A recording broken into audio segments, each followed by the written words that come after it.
백내장으로 인해서 눈이 뿌옇게 보이고 눈이 부시고 또 녹내장도 있어서 안압도 오르고 안압을 떨어뜨리는 약을 복용하고 있는 경우가 있습니다.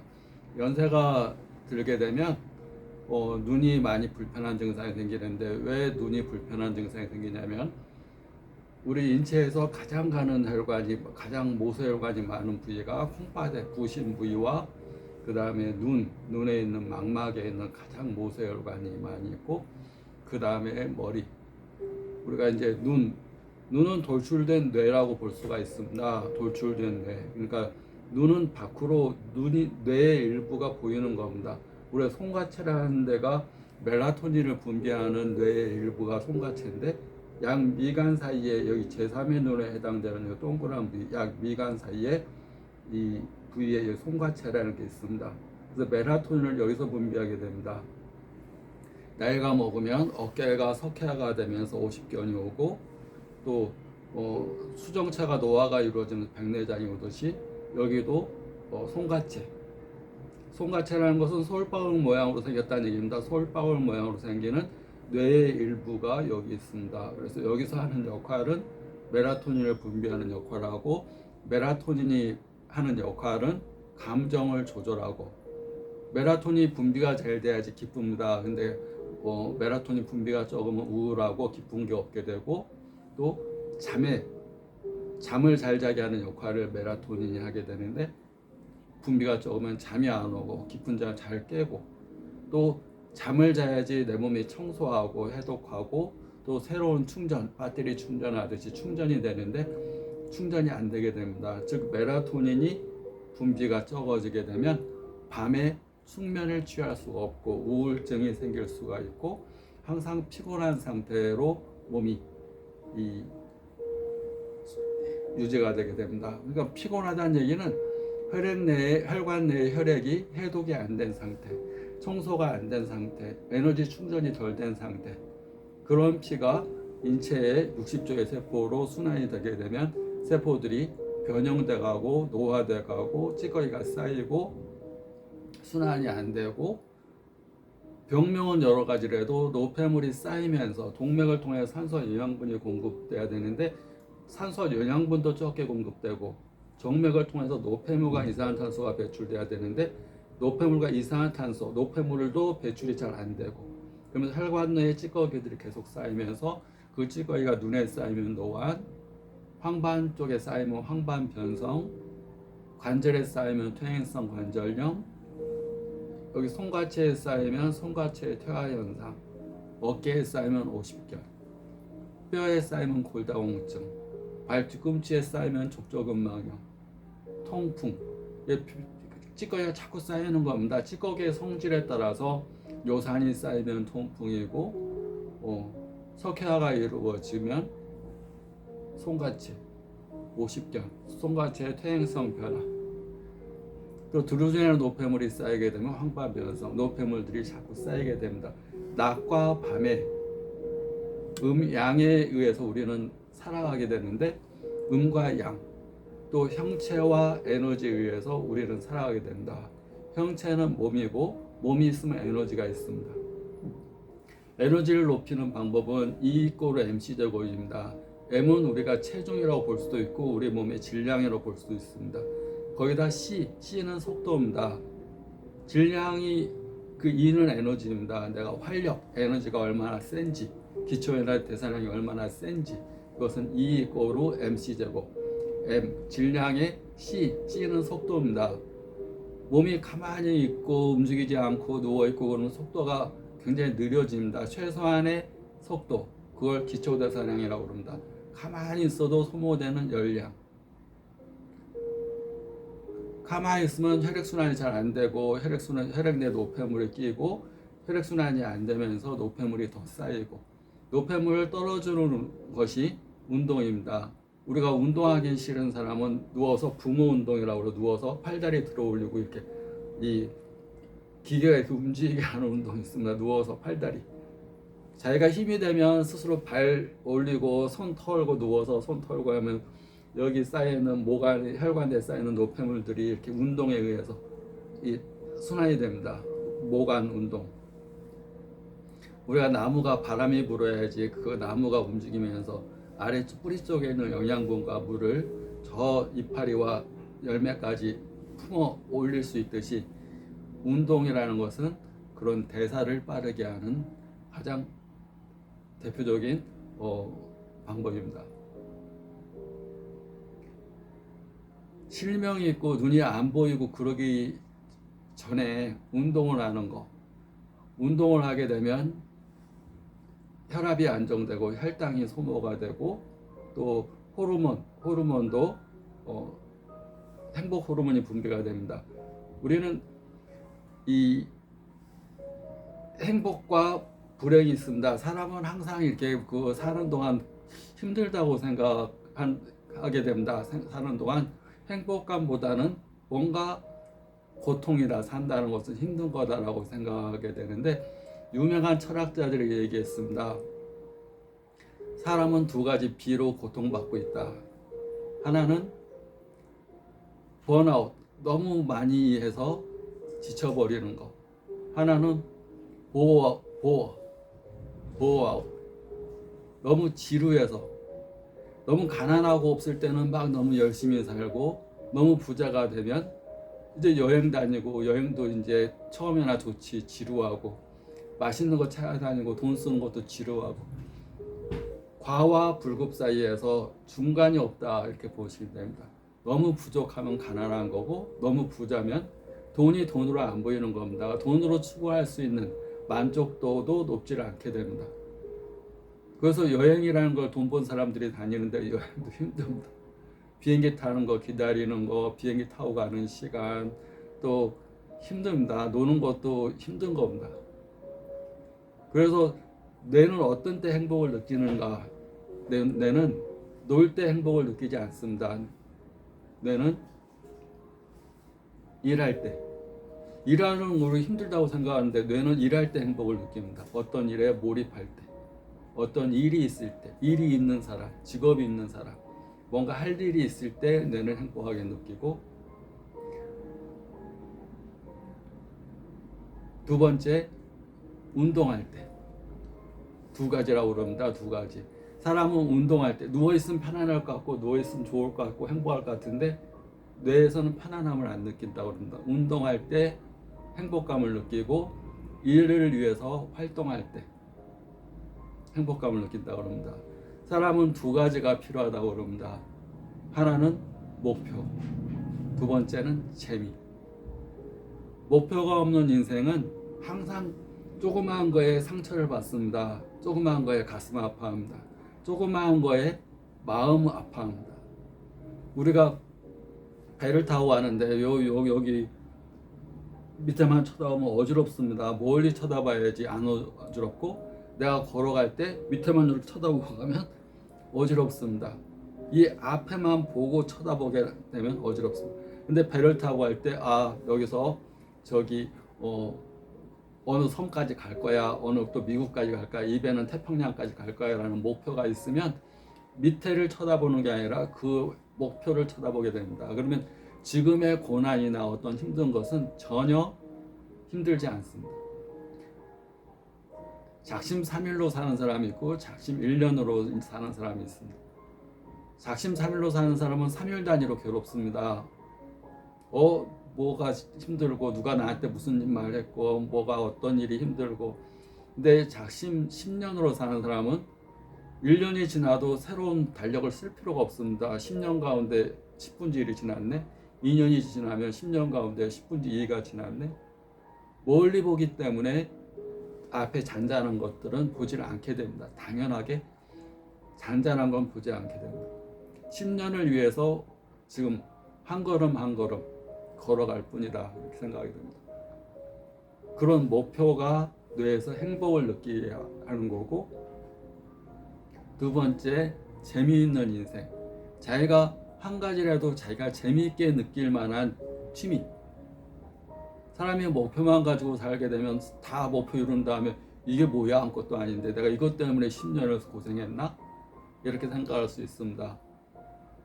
그런데 재미, 내가 남들보다 잘하고 하면 즐겁고 또 해서 나한테 큰 이득이 되는 거, 게임하고 돈 쓰고 그때 뭐 돈 많이 썼다고 즐거운 것 그런 것은 아니라 10년 동안 내가 재미있게 할 수 있는 것.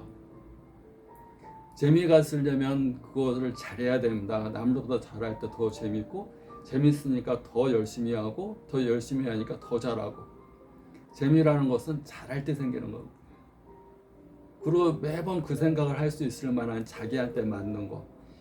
나는 권투를 재미라고 생각합니다.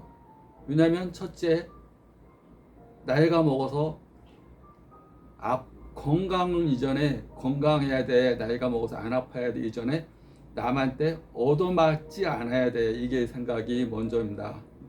나를 지킬 수 있는 사람. 아무리 건강해도 자기가 약하면 남한테 비굴하게 됩니다. 내가 힘이 세면서 그래 그렇게 하는 거와 내가 힘이 약해서 그러니 하는 엄청 차이가 나는 거. 권투는 나한테 내가 지금 뭐 얘기 하는 지금까지 살아오면서 하는 운동 가운데 제일 나의 성격과 나의 적성에 가장 맞다고 생각합니다. 첫째, 첫 번째가 지기 싫어한다는 것, 육체적으로나 정신적으로나 나를 지킬 수 있다는 것. 그게 첫 번째고, 두 번째가 나의 한계를 극복할 수 있다는 것. 그 내가 육체를 컨트롤할 수 있어야지 마음을 컨트롤할 수가 있습니다.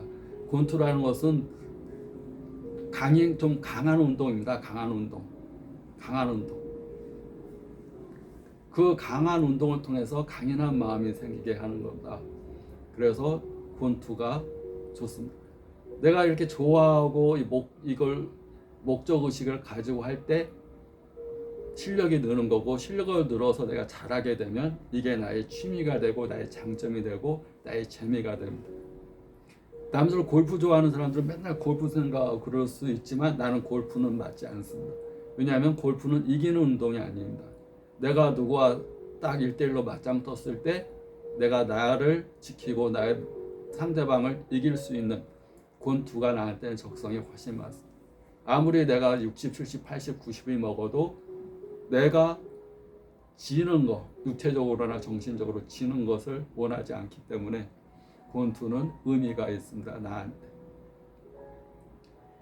즐거움이 아니라 나를 지킬 수 있는 것, 나를 방어할 수 있고. 그래서 나는 그 1대 3 정도는 해야지 권투 배웠다는 얘기 하지 않냐 그 얘기를 자주 합니다. 1대 3. 3명하고 싸워서 이길 정도는 돼야지 내가 권투 배웠다. 그러니까 목적의식이 센 겁니다. 그러니까 이 3라운드 하고 막 지치는 걸 나는 9라운드 링에서 9라운드는 하고 좀 지쳐야지 내가 1대 3 정도 하는 거다. 그러니까 노력의 강도가 훨씬 셉니다. 어떤 사람은 권투 배우러 가서 여기는 뭐 이렇게 유산소 운동 기계만 있고 좀 헬스 도구 이런 게 좀 부족하다. 그 사람은 유산소 운동하러 온 겁니다. 살 빼려고 온 겁니다. 목적 의식이 틀립니다. 우리는 1대 3 정도는 상대할 수 있어야지 권투 배웠다. 그러니까 목적 의식이 다르니까 하는 노력도 틀리고 하는 운동량도 틀리고 틀린 겁니다. 눈빛도 틀립니다. 그러니까 목적과 재미. 살면서 재미는 나의 의지에 좌우됩니다. 그러나 목적은 수많은 변수가 있습니다. 변수. 그 목적을 이룰 수 있는가 이룰 수 없는가는 나는 3분이라고 그럽니다. 3분. 내가 할 뿐, 노력할 뿐, 오늘도 열심히 할 뿐. 결과는 세상이 하는 거다. 자수성가는 없고 세수성가가 있다고 생각합니다.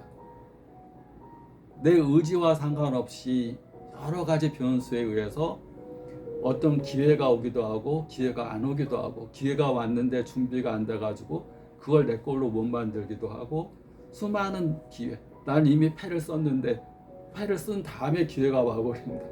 그러면 내가 준비가 안 돼 있기 때문에 이미 내 패를 써버렸으니까 그걸 내 걸로 갖지 못하는 겁니다. 그렇다고 가만히 있기다 준비만 하고 있다가 기회가 와도 모르고 또 왔어도 내 걸로 취하지 못하면 그 기회를 또 내 걸로 잡지 못하는 거. 하여튼 여러 가지 변수에 의해서 심정 계획을 세워서 살더라도 자기가 그 목표를 이룰 수 없을지 몰라도 재미. 내가 권투를 이렇게 해서 이 정도 해서 1대 3 정도 할 거야. 그렇게 해서 누구보다도 당당하게. 그리고 윤회를 믿기 때문에 윤회를 믿습니다. 사람은 에너지 보존의 법칙에 의해서 물이 변하면 기체가 되고 기체가 변하면 다시 구름이 돼서 다시 비로 다시 땅으로 내려온다는 거. 사람의 육체는 하나의 껍데기입니다. 하나의 집입니다. 집.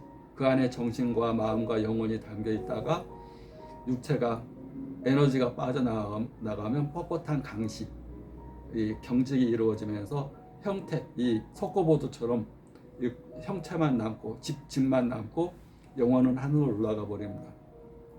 물이 있다가 물이 끓여서 기체가 올라가 버리는 거라 맞죠. 형태가 변화될 뿐이지. 그래서 윤회를 반복하는 거. 불교에서도 깨달은 자. 그다음 부처님은 종교인이기 전에 예수님도 마찬가지지만 부처님 어떤 깨달은 자는 과학자라고 생각합니다. 그분들은 종교적인 말을 하는 게 아니라 이미 앞일을 깨달은 사람입니다. 과학을 깨달은 사람. 양자 역학을 미리 깨달은 사람. 그래서 과학자다. 그분들이 하는 얘기는 부처님이 윤회를 얘기하는 거. 사람은 반복적으로 태어나서 니체라는 사람이 그런 얘기를 했습니다. 사람은 윤회하는 거고 그 윤회를 거듭하지 않기 위해서 오늘을 잘 살아가는 거.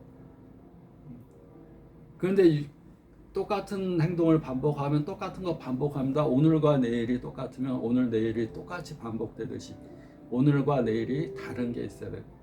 그 다른 걸 위해서 유튜브를 찍고 일기를 쓰고 운동을 하고 뭔가 어제 없던 것을 오늘 만드는 거, 내 흔적을 남기는 거. 그것이 어제와 오늘의 다름입니다. 어제와 오늘은 분명 다릅니다. 분명 다르는데 다만 다른 것을 형태로 어떤 행동으로 나타내지 않으면 똑같은 공간에서 어제와 오늘이 똑같다고 생각합니다. 형태, 어저께 없던 오늘의 형태를, 어저께 없던 오늘의 행동을 오늘 하지 않으면 마음과 정신, 영혼은 뜬구름입니다. 뜬구름. 내가 육체로 표현하지 않는 모든 것들은 다 뜬구름입니다. 그래서 유튜브를 찍는 거고, 그래서 7,000계명을 적어서 지금 한 600계명이 있습니다. 660계명을 적어서 아침 저녁으로 보고 봤다는 걸 기록하고 그것이 7,000개가 될 정도. 내가 7,000개를 계명을 다 적을 수 있을 7,000계명을 보려면 5, 6시간이 걸릴지 모릅니다. 한 600계명 보는데도 한번 쭉 훑어보는데 1시간 걸립니다. 그러면 아침 저녁 자기 전에도 1시간 넘게 걸리고 아침에도 어떤 때는 오후가 돼야지 600계명을 보게 됩니다. 왜냐하면 왜 사람이 이렇게 70, 80까지 먹었는데 80이 되면 어린애가 됩니다. 아무것도 모릅니다. 살면서 그렇게 20, 30년 배우고 맨날 공부하고 학교에서 배우고 또 사회생활 하면서 배우고 또 나름대로 뭐 책도 보고 뭐 느끼는 것도 많았을 텐데 50, 60, 70, 80이 되면 아무것도 몰라요. 다 지워졌어. 그래 전생을 어떻게 기억하겠습니까? 제가 살아온 생에 행적도 기억을 못하는데 그렇게 만들어졌습니다. 머리가 다 지워버리게끔. 그래서 망상세포라는 게 있습니다. 다 지워. 쓸데없는 거 다 지워. 최소한의 에너지로 최소한의 기억 가지고 살아. 내가 새로 입력하지 않는 것들은 다 지워. 책에 이렇게 많은 책들이 있습니다. 보면 저 책 내가 옛날에 사고 최소한 한 번 이상 본 건데 내용이 하나도 기억 안 납니다. 결국 안 본 거나 똑같습니다. 근데 오늘 남기는 이 유튜브는 끝까지 남을 수 있을 겁니다. 그것이 오늘의 기록이고 오늘의 행동이고 오늘의 나의 실천으로 남는 마음은 알 수가 없지만 행동은 이렇게 남는 거라 보시면 됩니다. 구독, 좋아요 감사합니다.